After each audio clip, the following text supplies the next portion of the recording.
Cuenta 5 segundos desde ya.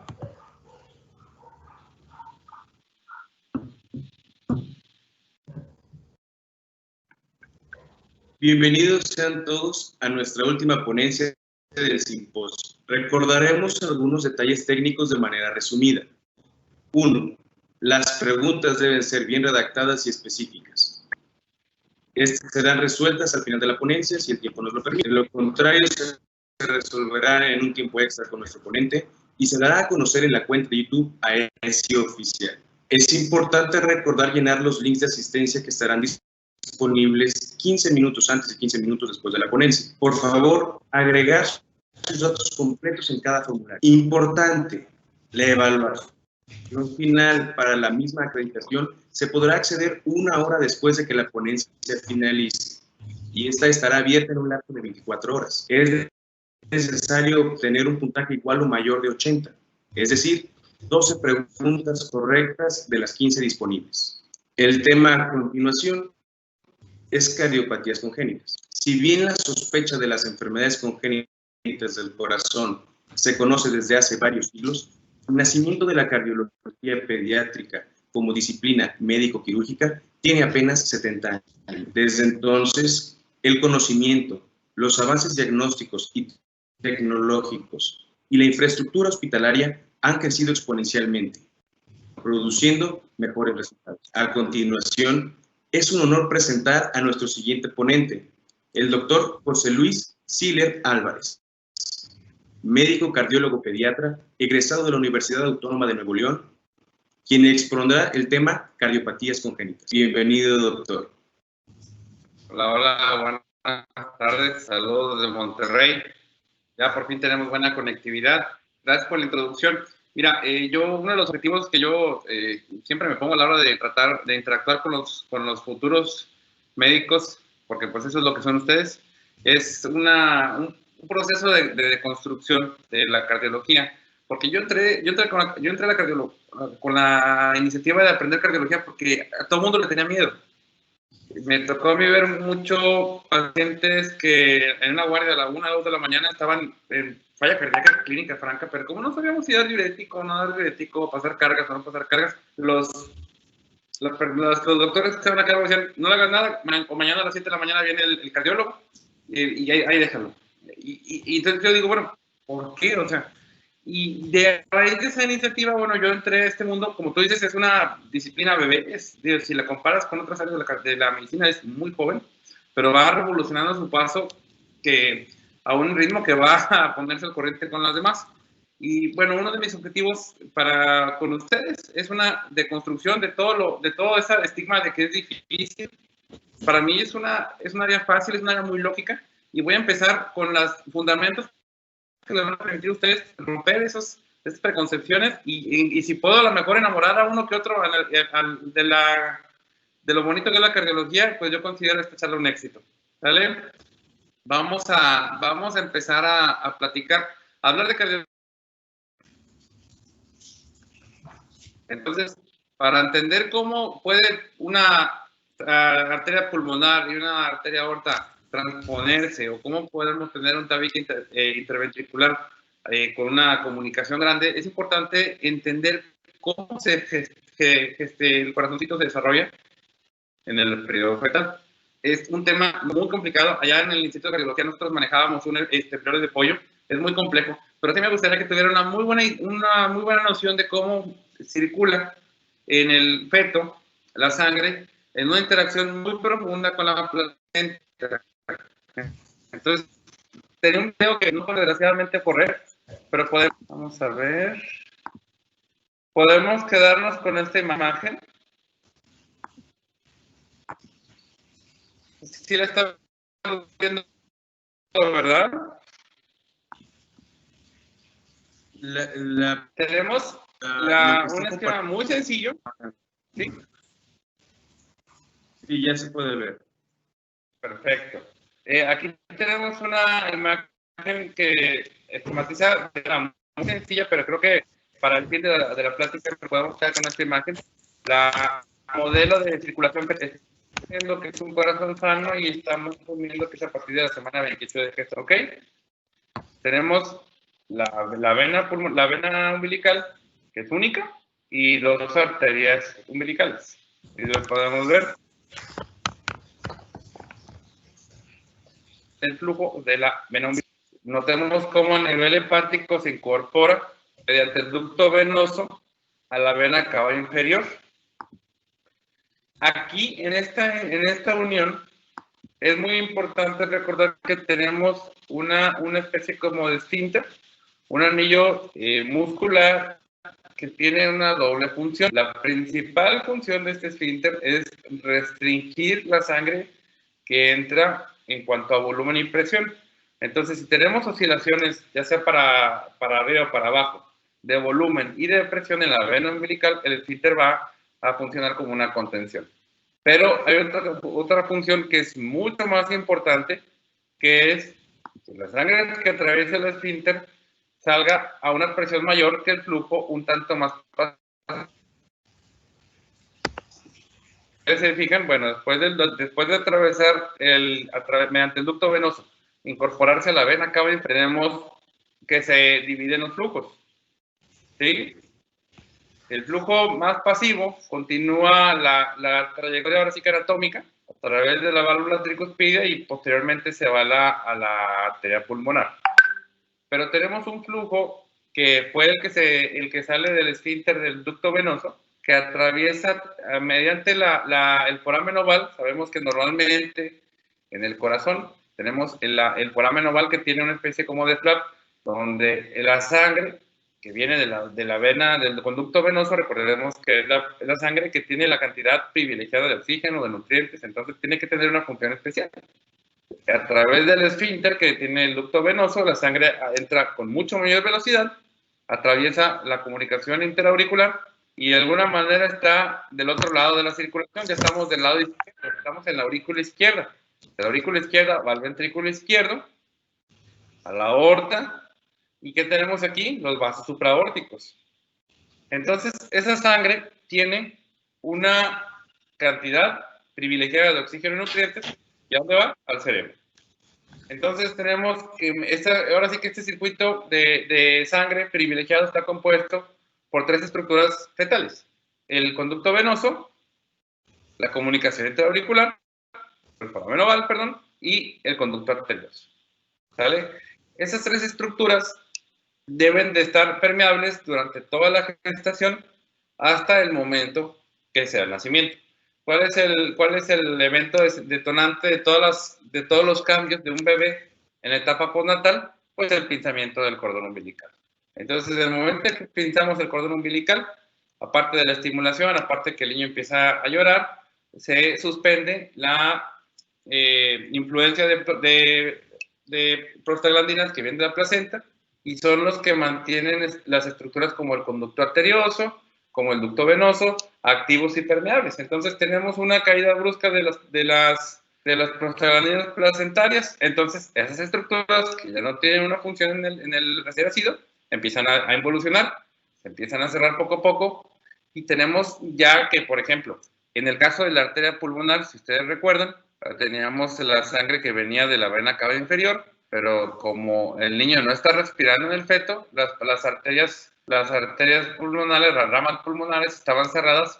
¿Por qué? Porque el músculo está más grueso, el calibre es menor, pero en el momento en que ya no tenemos la influencia de la placenta, que el niño empieza a llorar, el oxígeno, estas arterias son muy sensibles a los niveles de oxígeno, el oxígeno provoca una caída de las resistencias pulmonares, de las resistencias de las arterias pulmonares, y empieza a aumentar la circulación. Entonces tenemos a nivel de la arteria pulmonar un doble fenómeno que cambia.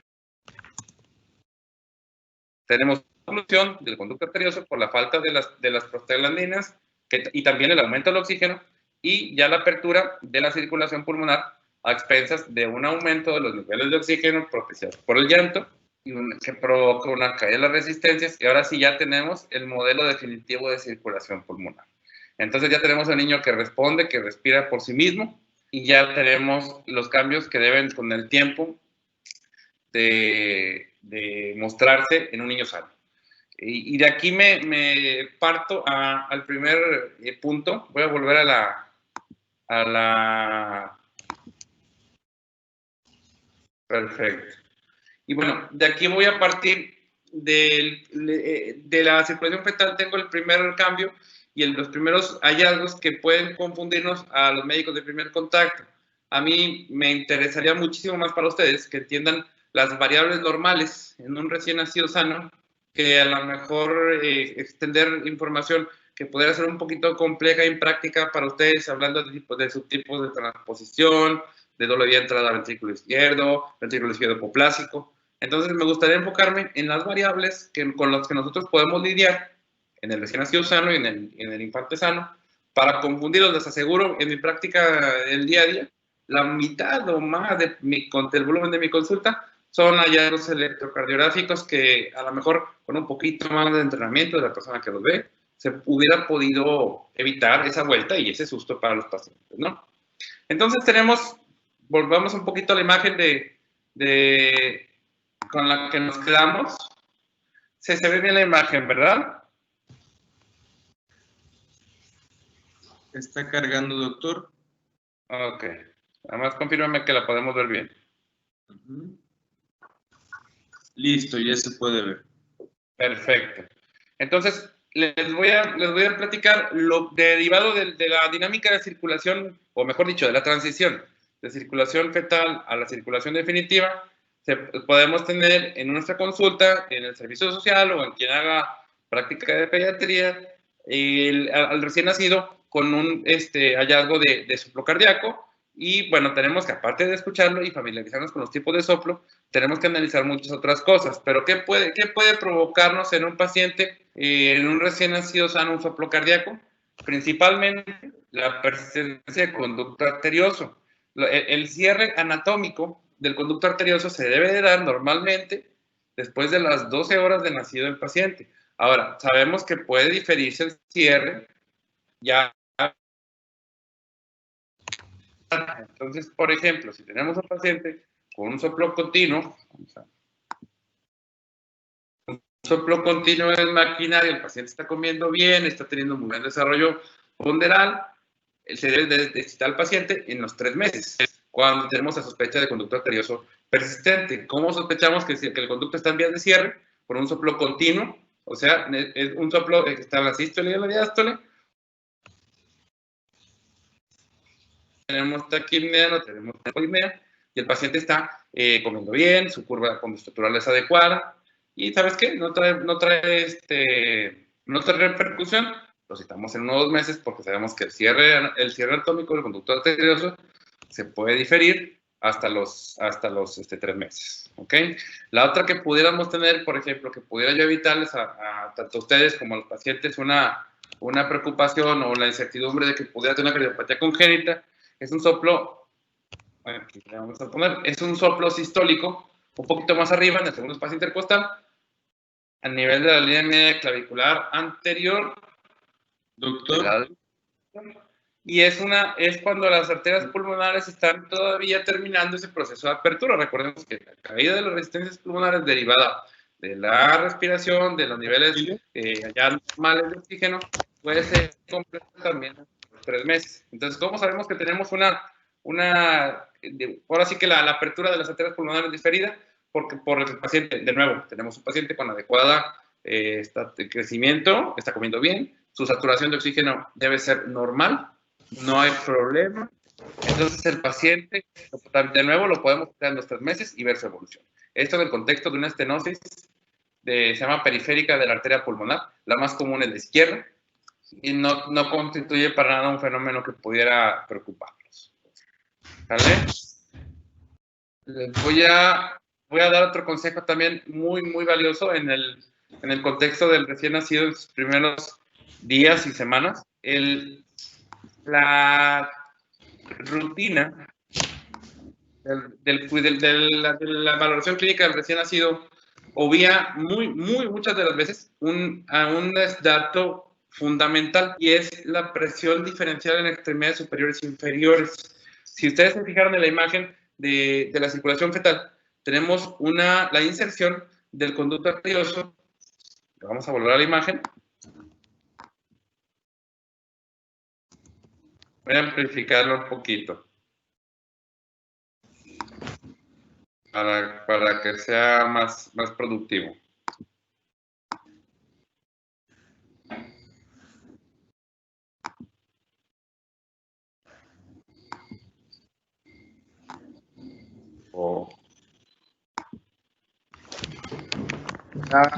Me interesa mucho que se fijen en cómo está la relación entre la arteria pulmonar y la aorta. Justo en el piso, por así decirlo, del arco aórtico se inserta el conducto arterioso. ¿Ok? Entonces, en el proceso de cierre, de oclusión del conducto arterioso, a veces una de las teorías que explican el fenómeno de la coartación aorta es, hay tres explicaciones, hay tres hipótesis de por qué la aorta presenta la coartación. Y hay tres tipos de coartación, y es un tema muy complejo, pero en el contexto de un recién nacido con soplo o en estudio por alguna sospecha de cardiopatía, es muy importante que nos familiaricemos con la palpación.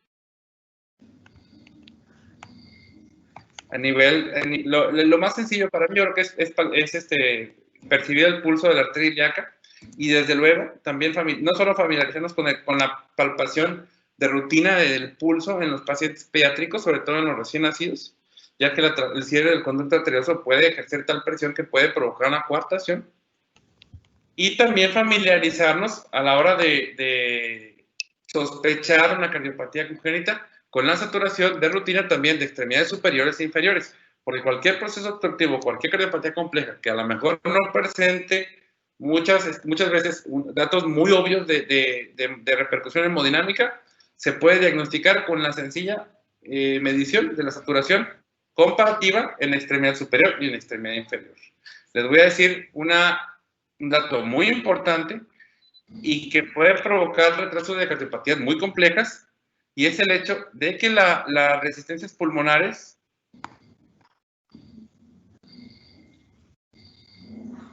la caída de las resistencias pulmonares en las arterias derecha e izquierda puede retrasarse hasta 2 meses. Entonces, si nosotros tenemos un flujo constante de la sangre a través de la arteria pulmonar que no está ahora sí que completo por el retraso de la apertura de las arterias, podemos tener diagnósticos tan complejos como ventrículo izquierdo hipoplástico en casa, hasta el momento en que se formaliza ya la relajación de las arterias pulmonares y tenemos datos manifiestos.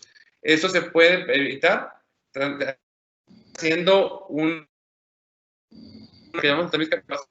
comparando presión y saturación de arterias en miembros superiores y en miembros torácicos. Eso de verdad que si lo formalizan en su práctica clínica, esta práctica vale la pena.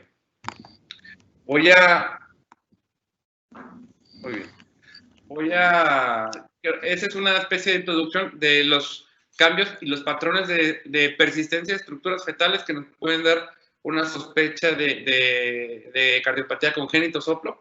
Creo que conociendo esos datos ustedes pueden hacer diagnósticos diferenciales e inferir diagnósticos sintomáticos, pero si tenemos saturación bien, si tenemos patrón respiratorio bien, si tenemos ausencia de datos de mala calidad de alimentación, que el paciente presenta fatiga, la alimentación es un dato cardinal de falla cardíaca.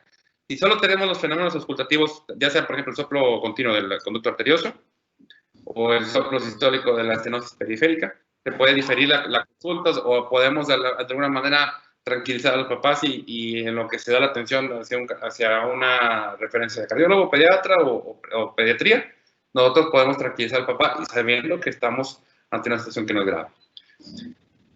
Esa es la primera parte que tenía yo contemplado compartirles.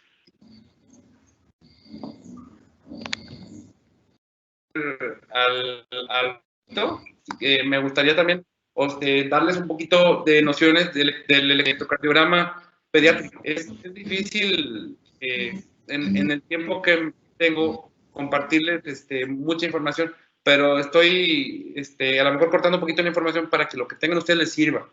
Y les estoy diciendo los datos que en mi experiencia le pueden ayudar al primer contacto para mejorar la atención que están brindando.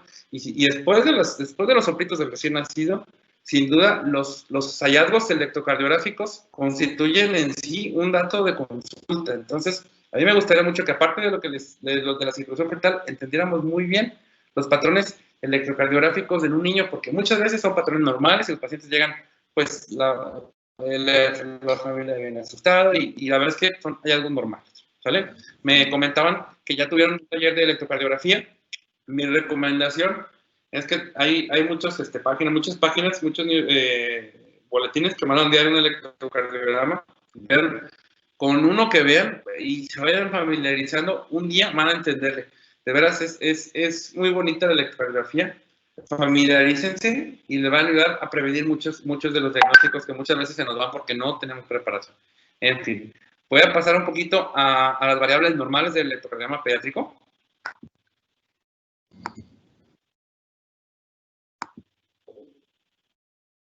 Perfecto. Están aquí conmigo, ¿verdad? Se ve la imagen, ¿verdad? Sí, doctor. Nada más un momentito en lo que se carga su apoyo visual. Gracias.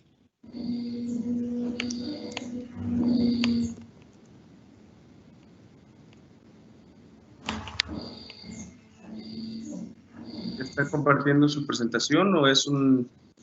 Es nada más una imagen. No aparece.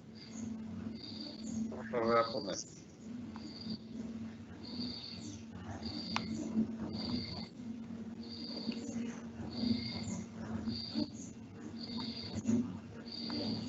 Creo que ya, ¿verdad? Está cargando.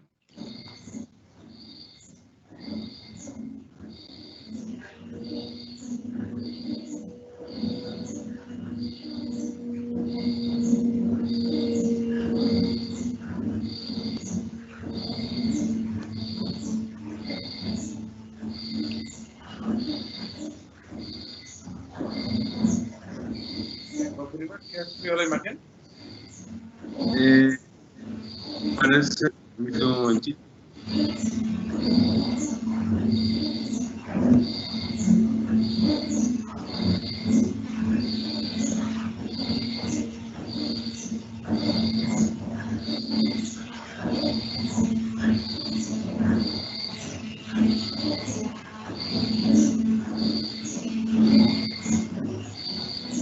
¿Ahí me escuchan? Sí lo escuchamos, doctor, pero su escritorio no se puede visualizar. Voy a intentar.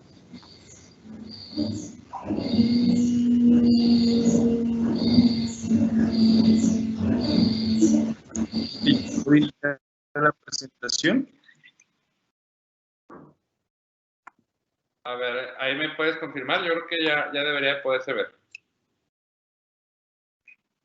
Listo, sí se puede ver, pero no se ha iniciado la presentación. ¿Puede iniciar la presentación en grande? Ahí. ¿Ya? Para iniciar la presentación hay un botón abajo a la derecha. ¿Se acuerda que le comentamos? A ver si Ya. puede iniciarla, a ver si puede ver. Ahí, clic. Ya estoy ahí. Nomás creo que ya se debería ver. Se ve.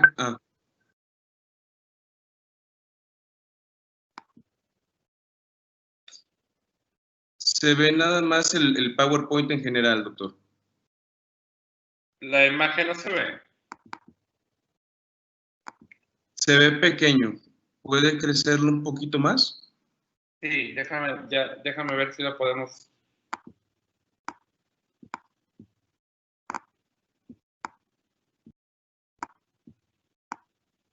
Ahí lo pueden ver ustedes.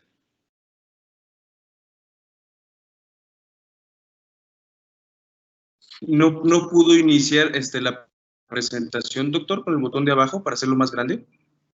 Sí, ya le puse como lo habíamos hecho, pero me parece que no me está. Vamos a ver, otro intento. PowerPoint en general. Ya puse ya está en modo presentación.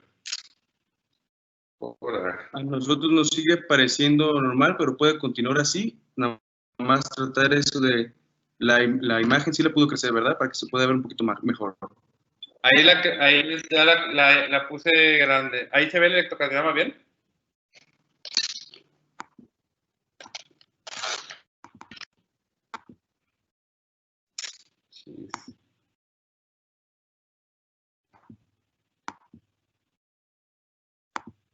Se está cortando muchísimo Ahí, ¿estoy contigo? Sí, parece ser que sí. Ahí, ¿pueden ver la imagen? Sí, sí la vemos. Perfecto. Mira, yo creo que la variable normal se llega a la consulta con una sospecha de alteración en ritmo, es la arritmia sinusal respiratoria. Es un fenómeno, no es un fenómeno privativo de los niños, pero es muy marcada en los niños. Entonces tenemos variaciones, si ustedes repasan un poquito las nociones, los fundamentos del taller de electrocardiograma, deben estar familiarizados con el concepto del intervalo de RR, que es básicamente la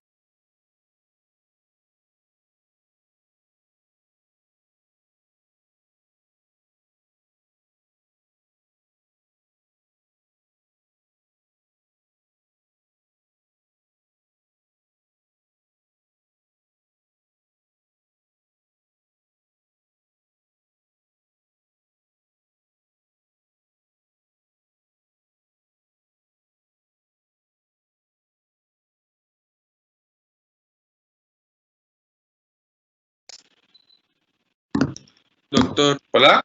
¿Hola, hola? Ah, listo. Ya no lo estábamos escuchando.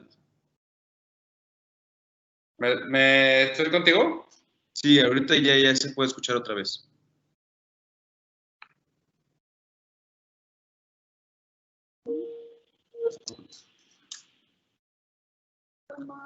¿Aló? Sí, doctor. Ah, ok, perfecto. Estoy teniendo muchos problemas con la red. Voy a regresar a la imagen rapidito para retomar la dinámica. Claro. Ahí se ve la imagen. Sí, ya se puede ver. Nomás espere un momentito que cargue la imagen. Perfecto. Listo. Perfecto. Entonces, me importa mucho que se queden con la idea de que la arritmia sinusal respiratoria en la niña es mucho más marcada, pero si tú tienes los intervalos normales, si tú tienes una onda P que precede el complejo QRS y este es angosto, la repolarización es normal. Vamos a hablar un poquito de la repolarización. Tienen los demás eventos normales. Esto puede considerarse una variable normal. Y generalmente, te digo, no es algo del niño exclusivo, pero sí nos llega un poquito más a la consulta pediátrica porque es mucho más marcada. Les quiero platicar también, quiero que también se familiaricen con otro evento.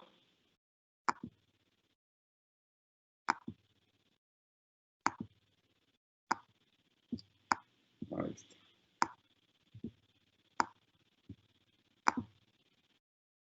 ¿Están viendo esa imagen? No, ahorita no podemos visualizar su escritorio, doctor.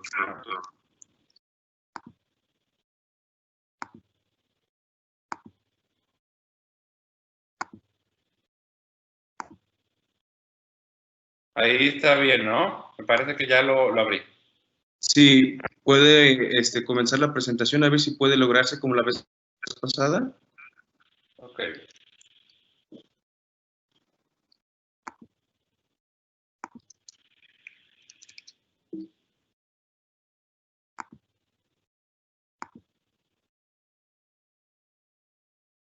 Ahí. El electrocardiograma, en el contexto de la repolarización, ¿ahí la puedes ver bien? Puedo ver nada más la pantalla general de PowerPoint.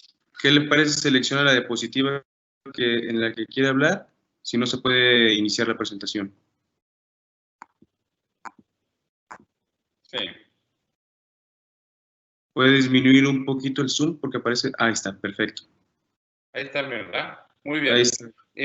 La otra de las variables que me interesa que dominen ahora sí que le perdamos el miedo es los patrones de inversión, de repolarización invertida en los precordiales derechos en un niño. Son eventos completamente normales. Incluso las máquinas que calibran e interpretan los electrocardiogramas de manera automática lo pueden calificar hasta de preinfarto. Pero es importante entender que en un niño sano, que no tiene ningún síntoma y por alguna rutina se le toma un electrocardiograma, tenemos B1, B2, B3, que sabemos que son las precordiales derechas, con un patrón de inversión de la onda T, eso es un evento completamente normal y obedece una fisiología de un niño sano, ¿ok? Es importantísimo también que no se considere como una patología normal. Otra de los valores que a veces se consideran también anormales es el nivel ST. Hablando de los electrocardiogramas, así que las nociones básicas del electrocardiograma pediátrico, el punto J es el punto donde determina el complejo QRS y empieza la onda T. Es el momento o de unión entre el segmento ST y donde empieza la onda T. Se considera un valor para diagnóstico de un proceso isquémico. Sin embargo, en los niños y en los atletas también me ha tocado en particular un par de casitos de jugadores de los equipos de fútbol americano de los Tigres de la Autónoma de Nuevo León, que tienen anormalidades que se eleva más de 1 milímetro el segmento ST con elevación del punto J. Eso también constituye un evento normal. Es importante no considerarlo algo anormal. Y por ahí también teníamos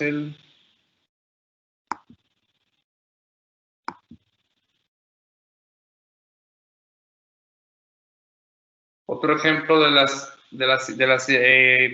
ondas T invertidas.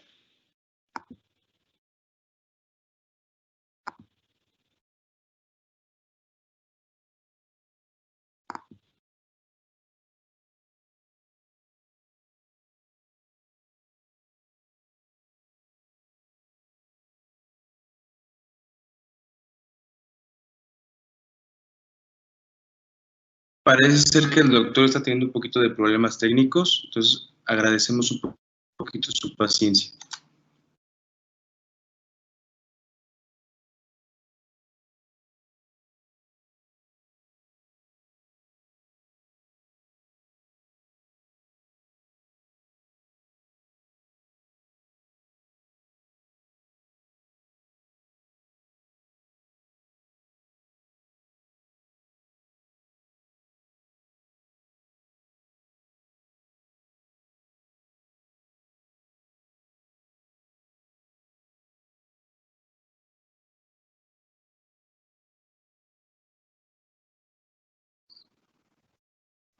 ¿Su micrófono está apagado, doctor? Hola, hola. Listo, ya lo escuchamos y lo vemos. Perfecto. Otra de las cosas que me interesa mucho que entiendan, el diagnóstico sindromático muchas veces, en el contexto de un diagnóstico de una cardiopatía congénita, es más importante hacer un diagnóstico sindromático que un diagnóstico etiológico. ¿Me escuchan bien, verdad? Es que me sale que tengo mala recepción. Sí, sí lo escuchamos, pero no está compartiendo su escritorio. Ok. En cuanto al diagnóstico de cardiopatías congénitas, es importante, mucho más a veces que el diagnóstico etiológico, de saber si se precisa específicamente una CIB, una CIA, una PCA, una transposición, ubicar al paciente en un contexto clínico, si tenemos en una especie ahora sí que de cuadrantes, si el paciente tiene una cardiopatía de flujo pulmonar alto, flujo pulmonar disminuido, hipertrofia ventricular izquierda, hipertrofia ventricular derecha y cardiomegalia. Para hacer un diagnóstico etiológico nos podemos valer de dos simples herramientas, el electrocardiograma y la radiografía de tórax. Les voy a mostrar un poco el ejemplo que tengo por acá.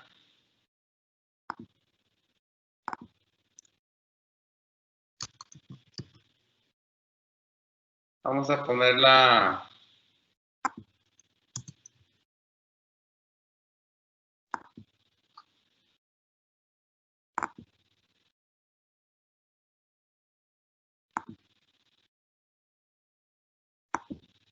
¿Se ve la imagen? El escritorio ahorita todavía no se comparte, doctor. Ok. Déjame ponerla...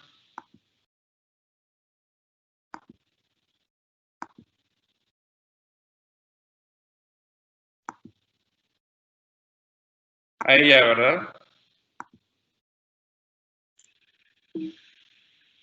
Todavía no aparece.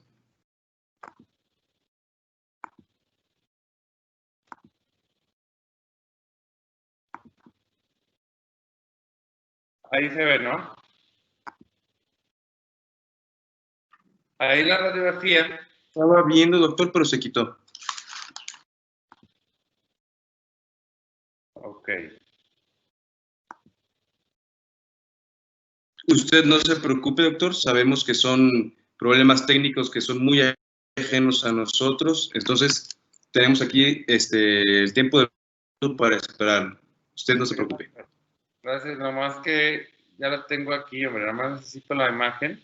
Ahorita, si me permiten, la imagen en la que tengo compara en una radiografía el flujo pulmonar y la silueta cardíaca. Recordemos que ahora sí que el software de la radiografía nos permite medir la radiografía. En la radiografía, el tamaño de la silueta cardíaca prácticamente de manera inmediata. Es importante que la silueta cardíaca en el paciente pediátrico no mida más del 60% del índice torácico en comparación con el índice cardíaco. Me interesa mucho, por ejemplo, que se familiaricen con la imagen. Voy a tratar, espero que se ponga la imagen.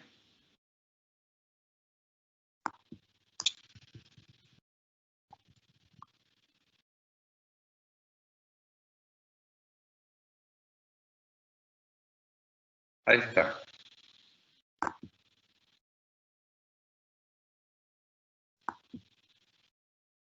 ¿Aún no aparece su escritorio, doctor? A ver, déjame revisarlo.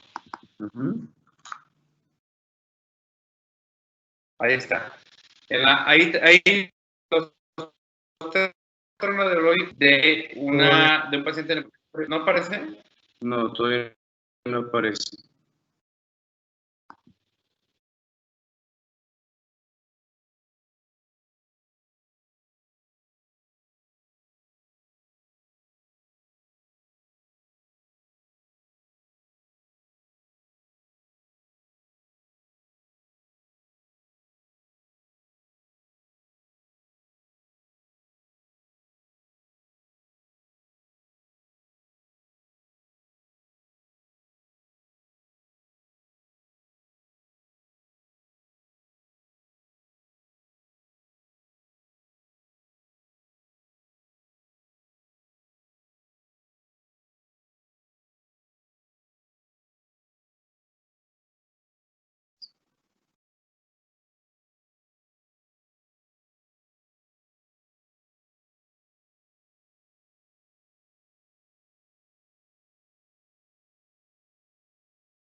Parece ser que el problema es en la red del doctor, entonces está haciendo un cambio de red para ver si ya puede ser más fluida la ponencia. Una disculpa a toda nuestra audiencia.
Hola, hola. ¿Lo podemos escuchar, doctor?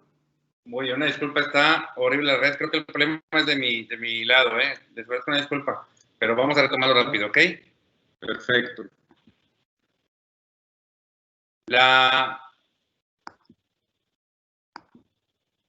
Estuve buscando ahorita, ¿me puedes ver la imagen bien? Nos está cargando, permítame un momentito.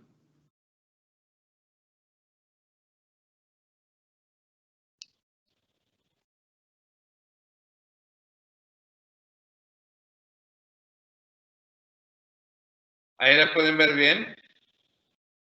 Todavía no nos aparece, doctor.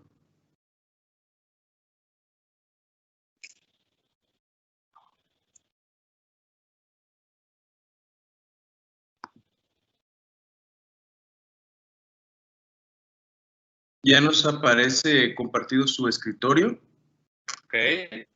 pero no se puede ver ninguna imagen, doctor. Ahí. Se ve un browser de internet, pero no podemos ver.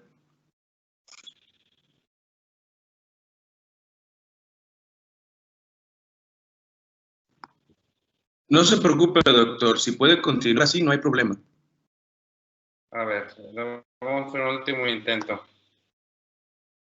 Bueno, el propósito de la comparativa, la verdad sí es bien importante la comparativa visual, familiarizarse con las radiografías, es bien valiosa a la hora del contexto clínico del paciente. La categorización clínica de los síndromes en cardiología pediátrica se reduce básicamente a 3 tipos. O el paciente o tiene o síndromes obstructivos del lado izquierdo y del lado derecho. No hay de otra a la hora de abordar al paciente del cual no se conoce nada, ¿no? Entonces, la radiografía y el electrocardiograma nos sirven bastante. Por ejemplo, si tenemos una radiografía de un paciente que está polipnéico, satura bien, tenemos un paciente con una saturación de 95%, pero está con un esfuerzo respiratorio muy marcado, ¿de qué nos sirve la radiografía? De todo. ¿Por qué? Porque vamos a ver si, por ejemplo, las cardiopatías del flujo pulmonar aumentado que no provocan cianosis, nada más son 3. Independientemente de que tenga una comunicación interauricular grande, una comunicación interauricular amplia o un conducto arterioso con repercusión hemodinámica, el abordaje va a ser igual. Tenemos que restringir líquidos, tenemos que usar diuréticos, tenemos que secar, figurativamente hablando, el pulmoncito, ¿no? Entonces utilizamos diuréticos. Pero si tenemos, por ejemplo, en el otro lado del espectro, una radiografía con hipoflujo pulmonar, y por eso es importantísimo familiarizarse con el patrón radiológico de cardiomegalias, de orientación de la punta del ápex del cardíaco, el flujo de los campos pulmonares. En el otro espectro tenemos al paciente que está taquipnéico con cianosis leve o severas, por ejemplo, el caso típico, la tetralogía de Fallot, que la verdad es una a mayor repercusión, sea dependiendo del grado de cabalgamiento de la aorta, ¿no? Tenemos el clásico Fallot, es un paciente con taquipnea, más o menos empieza a manifestarse ya a partir de los 6 meses. Para el lado vamos a ver con hipoflujo pulmonar. Vamos a ver que a diferencia de la CIB, la trama vascular va a ser imperceptible, vamos a tener campos negros, por así decirlo, y una hipertrofia del ventrículo derecho que eleva y orienta el ápex del corazoncito hacia arriba con una imagen sugestiva de hipertrofia ventricular derecha. Entonces, a ese paciente no podemos manejarle diuréticos, lo podemos compensar de manera descompensar de manera muy grave. Ahí necesitamos utilizar oxígeno, necesitamos aumentar, aliviar un poquito la obstrucción. Todos sabemos que el espectro clínico de afección en el Fallot, a nivel pulmonar, es una obstrucción del infundíbulo del ventrículo derecho. El infundíbulo del ventrículo derecho es un tubo muscular. Cuando el paciente, por ejemplo, presenta llanto o a veces en reposo, se presenta. Tenemos que aliviar, tranquilizarlo, a veces un poquito de morfina, pero no utilizamos. Ese es el valor de la radiografía en el diagnóstico clínico, o más bien el diagnóstico etiológico o sindromático de los pacientes de cardiopatías. Tenemos una radiografía con hiperflujo pulmonar, tenemos una radiografía con hipoflujo pulmonar, pero ya sabemos hacia dónde va. No sabemos si es una CIA, una CIB, un PCA grande, pero sabemos que tenemos que restringir líquidos, tenemos que manejar diurético, era lo que les mencionaba al principio de la plática, o sea, tenemos que, independientemente del diagnóstico, tenemos paciente con terminología de Fallot, tenemos que proporcionar oxígeno. Tenemos, por ejemplo, también que saber y diferenciarnos también con la radiografía y los patrones del electrocardiograma, si hipertrofia ventricular izquierda o derecha. En los casos, por ejemplo, un poquito más severos de estenosis aórtica crítica, en las cardiopatías más complejas, como el ventrículo izquierdo hipoplástico, no podemos dar oxígeno. Necesitamos saber cuándo administrar prostaglandinas. Recordemos cuando, por ejemplo, al principio de la plática hablábamos cómo la placenta era la que estaba constantemente secretando prostaglandinas que mantenían permeable el conducto arterioso y facilitaban el desarrollo y la adaptación del crecimiento del corazón, el flujo al cerebrito, del foco fetal, al nacimiento, todo eso se termina. Es importante también identificar los síndromes de shock cardiogénico, por ejemplo, en las opciones izquierdas, como el ventrículo izquierdo hipoplástico. Si nosotros le damos oxígeno a ese paciente, vamos a provocar que se cierre el conducto y vamos a acabar con el poco flujo de oxígeno que tenía. Por ejemplo, en la transposición, donde tenemos una conexión ventricular arterial invertida, sabemos que en la transposición la arteria pulmonar emerge del ventrículo izquierdo y la arteria aorta emerge del ventrículo derecho, y según el tipo de lesiones asociadas, puede nada más depender del conducto, y si administramos oxígeno, vamos a cerrar la única comunicación entre las dos estructuras que conectan la circulación pulmonar con la sistémica. Entonces, es importante saber cuándo iniciar el abordaje, al menos inicial, para nosotros ayudar y dar tiempo, a lo mejor que llegan se realiza el ecocardiograma, se realiza una evaluación clínica un poquito más sofisticada, ya nosotros a ganarle tiempo. Es importante. Le va a pasar un video, voy a tratar de hacer un video.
¿Aló?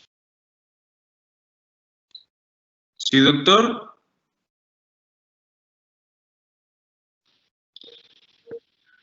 Ahí está. ¿Están aquí conmigo? Sí, claro que sí. Nada más que no se estaba escuchando. Dijo que iba a poner un video, pero no apareció nada. Ok, perfecto. Voy a ponerles un video.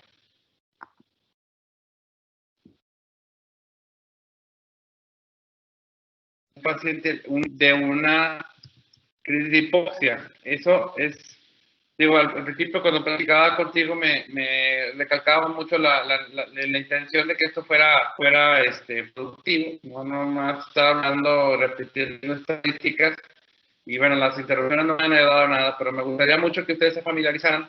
En el caso de las cardiopatías, una de las cardiopatías más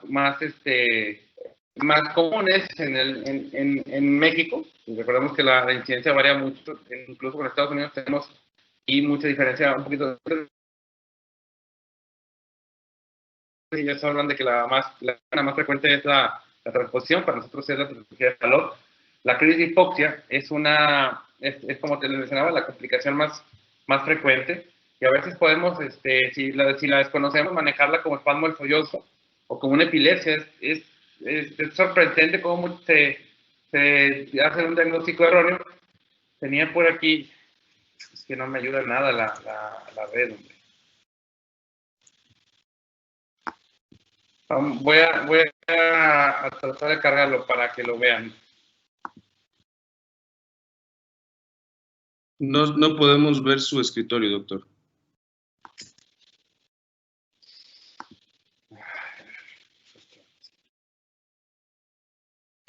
Doctor, me parece que se han querido contactar con usted.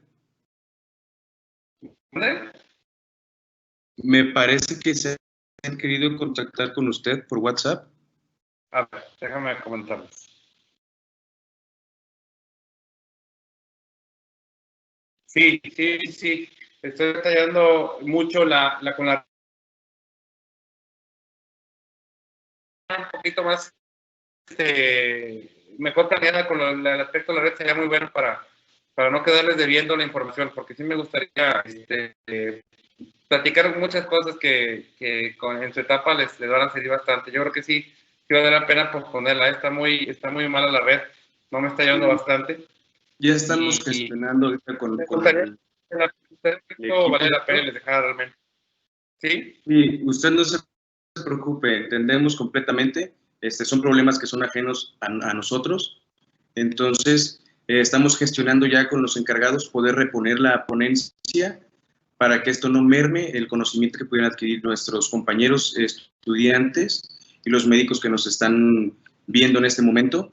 Igual les pediríamos que por favor estén atentos a los informes que pudiéramos dar por el grupo de Telegram, ya que por ese medio estaríamos dando la fecha, la hora y los links para poder entrar a la ponencia, igual que los datos sobre la evaluación final.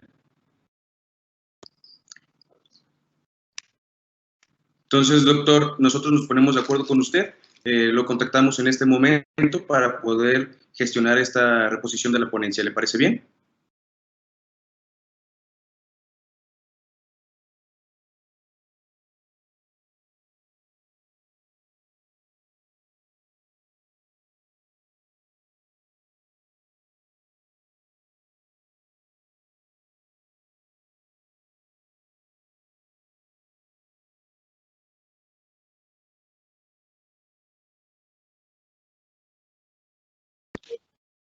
Bueno, les agradecemos mucho a los asistentes que aún siguen con nosotros, pero entonces ya pueden retirarse. Por favor, estén atentos en los canales de Telegram para poder ponernos en contacto con ustedes sobre los siguientes datos para la siguiente ponencia. Muchas gracias. Y de antemano, una disculpa.